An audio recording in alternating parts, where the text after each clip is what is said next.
Welcome to this deep dive into the revolutionary change happening in North Korea right at this very moment.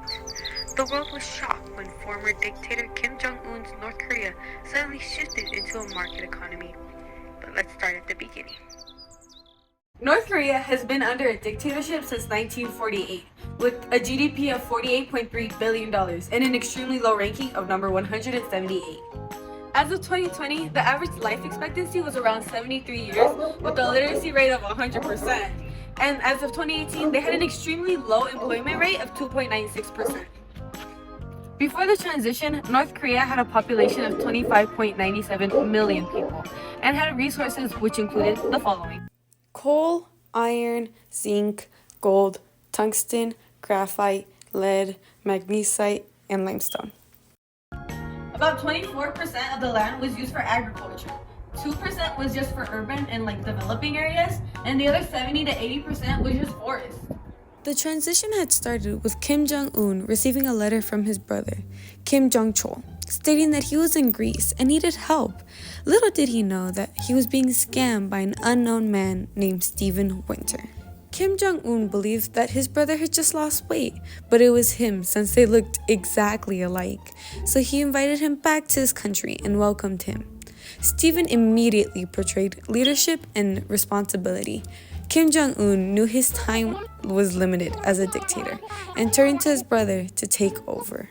Once Stephen took over, he sent Kim Jong-un another letter stating that he had won a world trip cruise, but in reality, it was fake, and he sent Kim Jong-un to the Bermuda Triangle. We were able to schedule a Zoom call with the new leader himself, but before so, let's talk to one of his citizens. A lot of other people and I have had trouble adjusting to the new economy because all we've known for decades is communism. It's hard to give up our hyperfixation on rules and our passive attitudes towards our leaders, but our new leader has made it easier for us to be able to adjust by giving us incentives for working hard. For example, if you produce 80 bushels a week per season, then you'll be rewarded with better housing compared to someone who only produces 50 bushels a week per season. Craftsmen who are able to create buildings and other products quickly are also given the same treatment. Thank you so much for that insight, Lina. Now let's get on with the interview with the leader. Mr. Winters, we are interested in your nation's living conditions and why you reward your workers. Yeah, in North Korea, citizens were always relying on their dictators for survival and having to obey them all the time. And my goal with this, motivating them with better pay, better housing, and unrestricted internet access, I hope will motivate them to lead more fulfilling lives and fulfill their passions.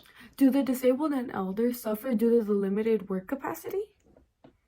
Well, my aim is to cultivate a culture of survival of the fittest, because as we transition from a command to a market economy, individuals will have to reduce their reliance on the government. Tell us, the world is curious on your stance of the economy. Are you going to end North Korea's isolationism? We plan to prioritize the privatization of buildings and factories, as well as encourage trade among the citizens.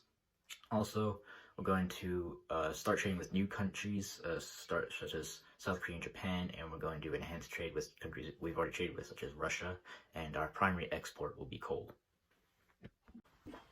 What do you predict your GDP and employment rate is going to be in the future?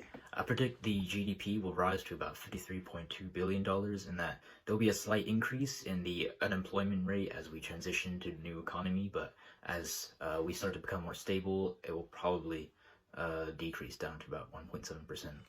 Are you worried your literacy rate is going to decrease from the lack of state-funded education?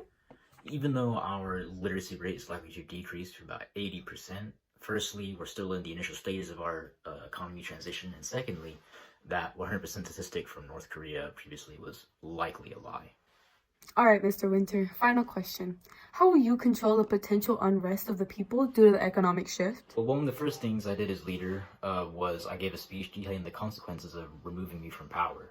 Firstly, if they remove me from power, there was really no one else, because Kim Jong-un's off in the Bermuda Triangle, and if they pick one of their own, 90% of them just only have experience obeying their dictator, not even leading. So really, I'm the best choice because I actually have experience. It was his time. Open it!